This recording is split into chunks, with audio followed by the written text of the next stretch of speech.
La vidéo tant attendue. Bonjour à tous et bienvenue dans cette nouvelle vidéo de Juste Rudy où nous allons parler un peu organisation matérielle de tournage. C'est une vidéo qui m'a été demandée depuis des mois et des mois sur ma chaîne Gossip Rudy. Comme vous le savez, je suis plus trop fan de parler de lifestyle sur cette chaîne, donc j'ai décidé de faire cette vidéo sur celle-ci. Alors attention, la vidéo risque d'être un peu longue et un disclaimer s'impose. Tout ce que je vais vous raconter, tous les sujets dont je vais vous parler, tous les conseils que je peux donner, tout le matériel que j'utilise est propre à moi-même. Ce n'est pas un matériel basique de youtubeur, ce n'est pas le truc de base de youtubeur ou tellement pro ou tellement nul ou j'en sais rien. C'est le matériel qui me convient, il y a des changements qui vont être faits de toute façon au fil du temps, mais il faut investir pour ça et pour ça donc il faut gagner de l'argent, donc faire des vidéos, enfin bref, un bordel. Mais je précise que c'est vraiment propre à moi, à ma manière de travailler et que je ne dis pas que les gens qui font pas ça sont nuls ou que je dis pas que les gens qui font autrement sont nuls aussi. Ceci étant dit, prenez-vous un truc à boire, asseyez-vous and let's get into the video. J'en ai marre d'avoir du gloss, je mange tous les poils qui volent partout. Oh. J'allais dire générique mais il n'y en a pas pour cette chaîne, donc clap.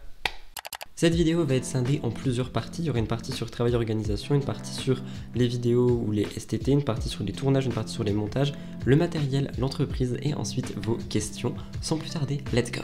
Au niveau travail, organisation, il y a beaucoup de questions qui reviennent sur comment je reste organisé, comment j'accomplis mes objectifs, comment je fais pour tenir ma ligne. En fait, là, être debout à 7h30 et être ici en train de filmer. En fait, c'est assez simple et je l'ai souvent dit, je calque mon agenda sur l'agenda que j'avais au lycée. C'est-à-dire qu'au lycée, j'étais quelqu'un qui se réveillait très très tôt, qui vivait de to-do list, qui vivait de tableaux, qui vivait d'agenda et de planner. À la fac, j'ai un peu perdu ça. Après, je suis totalement tombé dans la drogue, donc c'était un peu compliqué aussi. Mais aujourd'hui, je vais mieux, j'ai une bonne situation, je dois travailler pour moi-même, j'ai pas le choix. Et par conséquent, si je me mets pas une sorte de cadre, je n'y arriverai pas. Et donc mon conseil pour ça sera vraiment de faire des to-do list, de vous acheter un agenda ou de vous faire un planning sur téléphone. Personnellement sur iPhone, j'ai trouvé une application hier qui s'appelle Seedling et qui me permet vraiment de mettre en fait, vous voyez pas, mais de mettre ma to-do, de mettre mon agenda, etc. Et je trouve ça vraiment simple et pratique et dans tous les cas c'est ce que je fais sur Note dans mon ordi, c'est-à-dire que j'ai un tableau avec les horaires et mon réveil, qu'est-ce que je dois faire à telle heure, etc.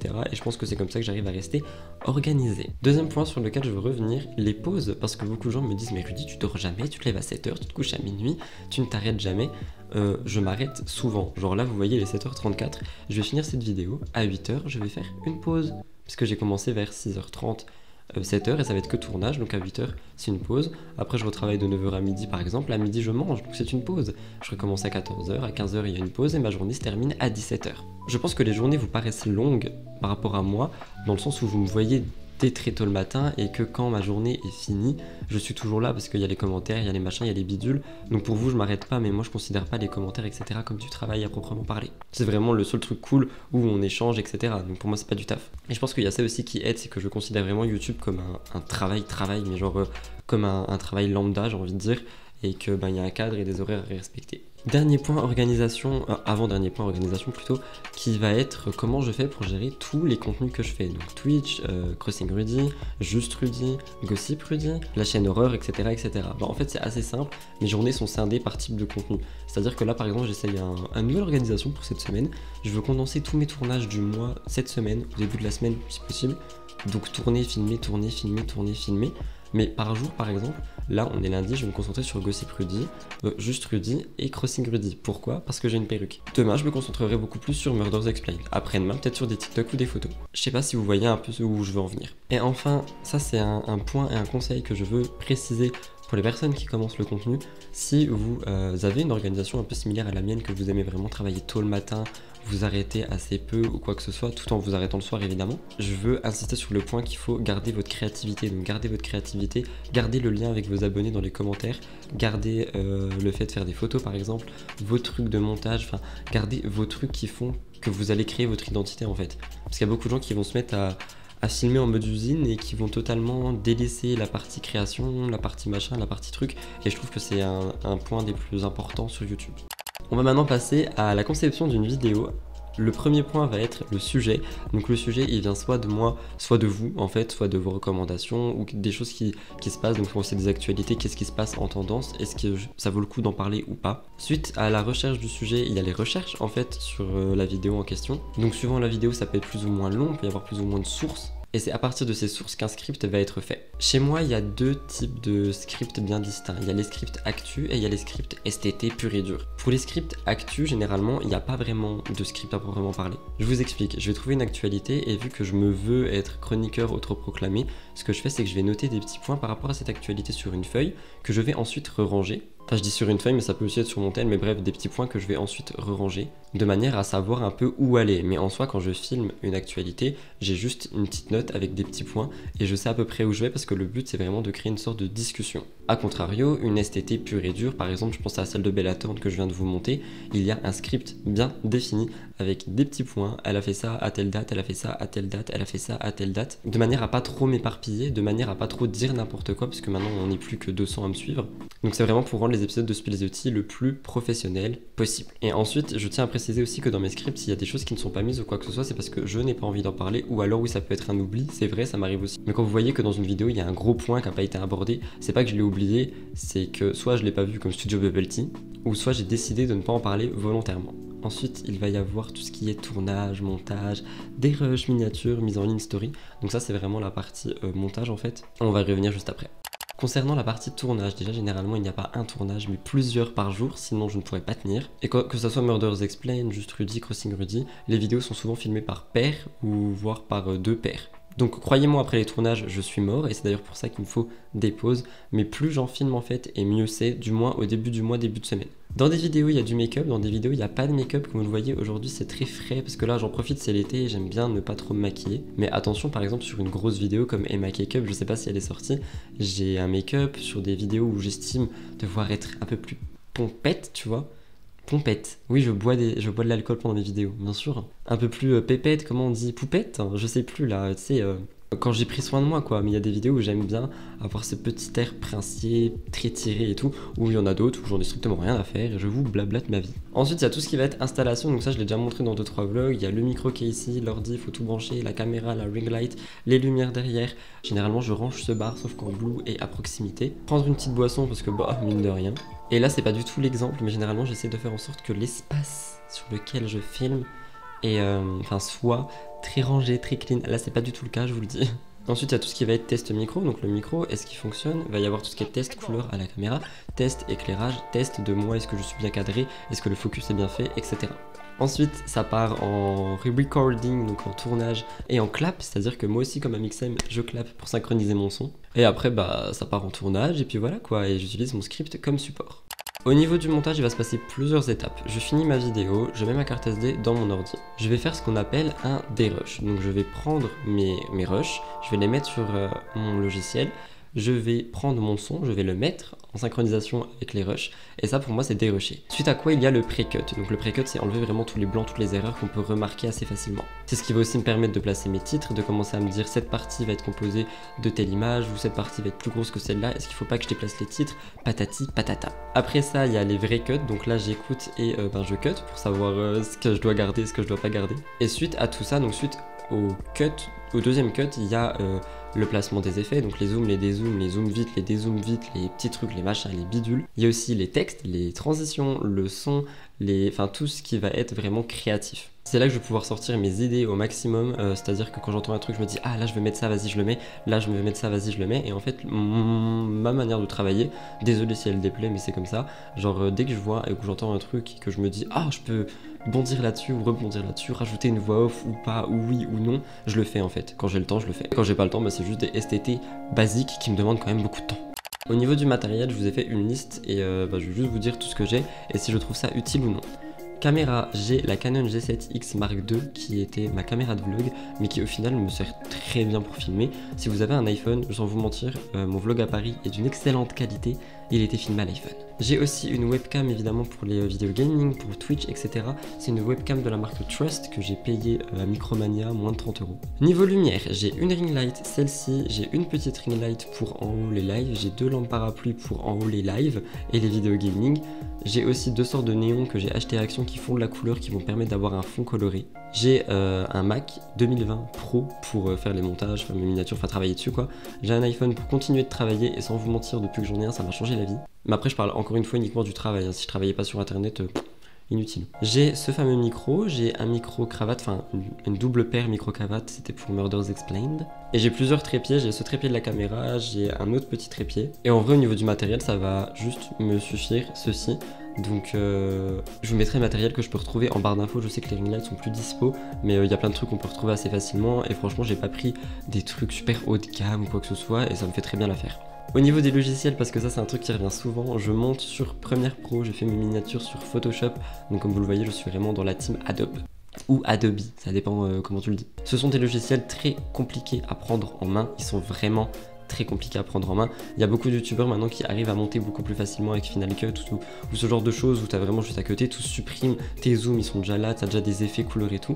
Premiere Pro, tu fais tout de tes petites mains, tu crées tout, tous mes effets sont créés sur mesure, tous mes trucs sont créés sur mesure et c'est ça que je trouve incroyable avec la création de contenu, c'est d'avoir une idée et de la sortir et de pouvoir dire ah, trop bien. Photoshop c'est pareil, il y a beaucoup de gens qui utilisent Canva il me semble, ça te permet de faire beaucoup plus rapidement, mais c'est pas ma touche personnelle et moi j'ai vraiment besoin de mon truc à moi et c'est la raison pour laquelle j'utilise Photoshop. Je vous dis que ce sont deux logiciels super durs à prendre en main et vous allez me dire mais comment tu fais pour monter autant de vidéos? Ça fait 5 ans que j'en fais, je connais Premiere Pro un minimum et Photoshop j'ai mes bases aussi et je suis quelqu'un qui va chercher à comprendre et j'ai une question, YouTube tuto, comment on fait? Ok merci j'ai appris. Et ça fait qu'en fait mon guide d'utilisation de Adobe Photoshop ou Adobe Premiere Pro augmente avec le temps et ça fait tout simplement que au fil du temps j'ai appris des raccourcis, j'ai appris des machins, j'ai appris des bidules et maintenant je monte des vidéos assez rapidement.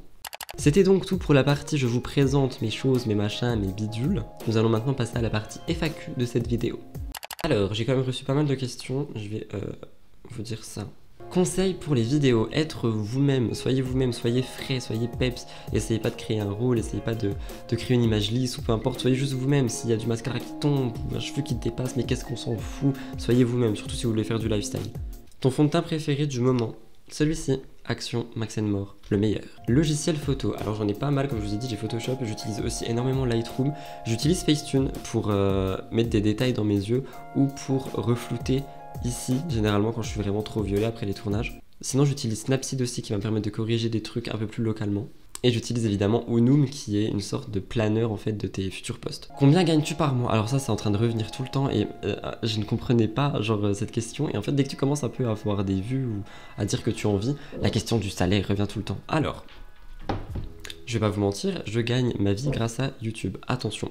Je gagne pas des sommes astronomiques, je n'ai jamais dépassé 2000 € par mois, ça serait bien trop beau mais non. J'ai une fois où j'ai gagné beaucoup, il me semble que j'ai fait un truc genre 1008. Mais il faut savoir que sur ces 1008, en fait maintenant que j'ai une entreprise, on me prend 11% pour le moment, entre 11 et 15% de ceci par mois et surtout c'était un mois où il y a eu beaucoup de vidéos qui ont bien marché donc moi tant mieux en fait, ça m'a permis de rembourser tous mes prêts parce que j'avais énormément de prêts pour la Switch, pour du make-up, pour plein de trucs. Enfin quand j'ai relancé YouTube il fallait que j'investisse en fait, donc j'ai placé mon argent et maintenant je peux enfin rembourser ça, donc je suis content. Mais sans vous mentir, sinon autour de ça je tourne entre un mi-temps et un SMIC normal, tu vois. Mais ça m'empêche pas de vivre étant donné que c'est ce que j'ai toujours gagné avant et que ma source principale de revenus a été arrêtée et que par conséquent YouTube la remplace. Cette question sur l'argent revient tellement souvent et je me dis mais en fait c'est à partir du moment où tu montes un peu, je sais pas si les gens sont curieux ou si les gens sont là en mode ah mais du coup ça y est t'as 25 000 abonnés, tu gagnes combien? Tu gagnes 1000 €, 2000 € par mois. Mais en vrai non. Ah oui j'ai gagné 2000 € tous les mois et je sais qu'il y en a qui gagnent beaucoup plus parce que du coup quand j'ai vu mes vidéos monter et l'argent que je me fais dessus, j'ai vite fait des comparaisons, je me suis dit mais il y en a ils se gagnent de cet argent. Et je me demande pourquoi ces personnes ne réinvestissent pas dans plein d'autres trucs, tu vois, je sais pas. Moi je sais que une fois que maintenant j'ai tout remboursé, tout ce qui me peinait dans ma vie perso et pro, maintenant tout l'argent que je vais avoir ça va être pour le pro mais aussi pour investir ailleurs dans des pierres, dans quelque chose tu vois qui va me rapporter et fluctuer au fil du temps parce que c'est un peu ça le but, c'est de plus tard être tranquille. Et encore une fois surtout je vous le dis, moi je considère vraiment YouTube comme un travail et pas comme le petit passe-temps du moment ou un truc du genre si je faisais un même travail ailleurs, je prendrai aussi de l'argent pour le mettre de côté et pour investir pour plus tard. Donc j'estime faire pareil avec YouTube. De toute façon vous le voyez et vous savez comment je suis très simple, je suis pas là à m'acheter 3000 trucs dans le mois, enfin vraiment pas du tout. Comment tu fais un script? J'en ai déjà parlé juste avant.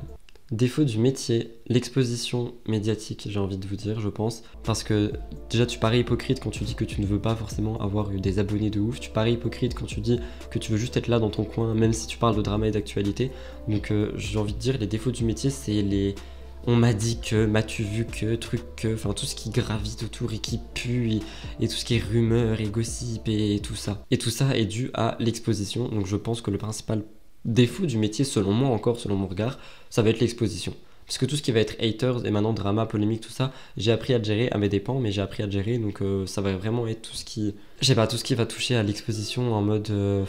il monte, il a pas le droit, il fait ça, il a pas le droit. Les gens ont le droit de faire ce qu'ils veulent, le temps qu'ils sont respectueux envers les autres et qu'ils blessent personne. Quel matériel, dans quel ordre? J'ai déjà répondu à cette question. Est-ce que tu as perdu la motivation? Ça se voit tant que ça? Bah non, pas du tout les gars, sinon je serais plus là. Une ou un invité que tu n'as jamais encore eu. J'ai pensé hier et je sais plus le nom, mais il y a quelqu'un que j'aimerais vraiment beaucoup recevoir. Ah, j'y pensais hier, mais je n'ai plus du tout le nom en tête. Je vais regarder dans mes DM peut-être. Bah, quelqu'un que j'aimerais beaucoup recevoir, ça va être des créateurs qui sont un peu dans le même lifestyle que moi, c'est-à-dire assez pas positif, parce que j'estime pas être quelqu'un qui donne que du positif, mais qui essaye d'être les meilleures versions de lui-même, des trucs dans le genre. Et il y a My Better Self pour ça. Il y a une autre fille, j'ai oublié son nom, qui n'a pas beaucoup d'abonnés. D'ailleurs, allez vous abonner à elle, elle s'appelle Evadaptable, il me semble. J'adore ses vidéos et elle mérite beaucoup plus de vues que ce qu'elle a. Comment fais-tu pour tenir la cadence? Je me repose, les pauses c'est la vie. Comment tenir un emploi du temps?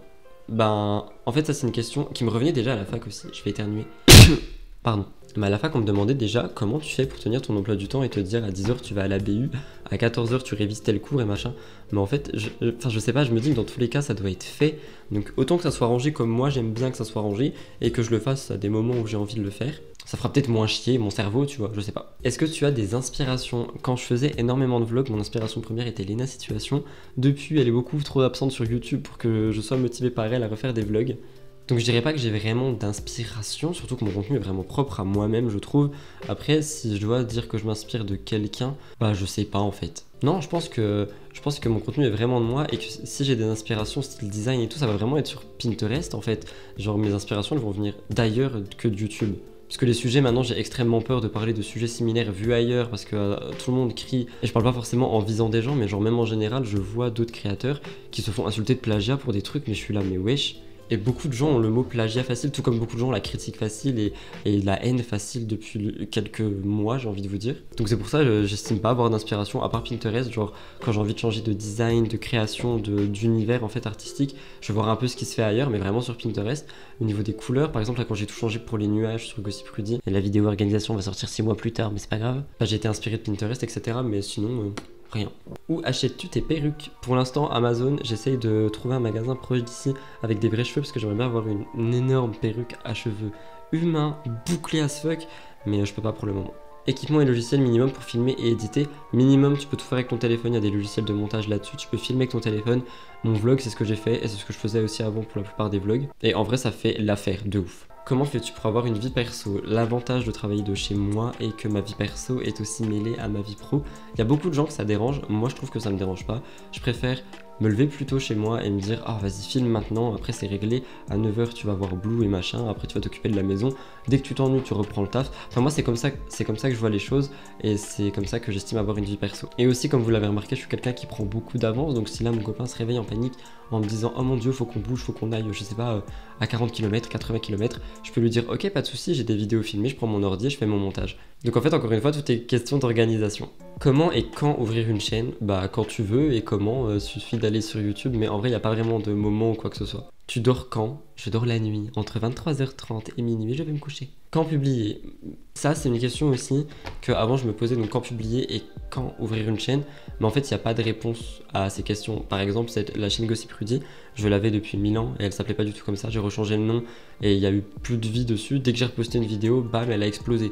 Donc je pense qu'il n'y a pas de temps, il n'y a pas de moment, je pense qu'il faut être en accord avec toi-même et ça c'est un truc qui mine de rien, je trouve aide, c'est-à-dire que quand dans mon contenu j'étais plus du tout en accord avec les valeurs qui au final sont au fond de moi et que j'étais quelqu'un de méchant, mon contenu ne marchait pas. Et bizarrement, dès que j'ai réfléchi, je me suis posé que je suis revenu, tout a marché d'un coup. Donc est-ce que c'était pas le bon moment?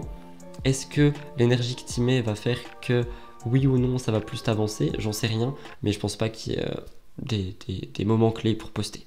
Voilà tout le monde, c'est tout pour cette vidéo qui je pense a été un peu longue quand même, une bonne vingtaine de minutes. J'espère que ça a pu vous plaire, vous intéresser et vous apprendre 2-3 trucs sur le monde de l'influence et comment je fonctionne. N'oubliez pas de réagir avec « Ah bah non, il n'y a pas le hashtag STT ici ». Donc on se crée un hashtag sur Juste Rudy. Mais quoi qu'il en soit, like la vidéo si elle t'a plu, abonne-toi juste en dessous, n'oublie pas de la commenter, c'est le meilleur soutien que tu puisses me faire. En ce qui me concerne, je vais arrêter ici car je suis à mon 2e tournage, vous l'avez compris, ça fait par paire. Je vais faire une petite pause, de toute façon il va être 8 h, je fais plein de gros bisous. Je vous aime, merci de me suivre au quotidien, peu importe si vous suivez cette chaîne ou peu importe les autres.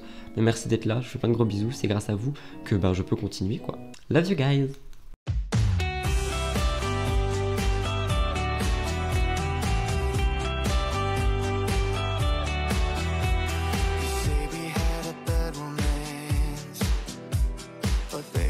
Keep stealing dances, keep cutting in like you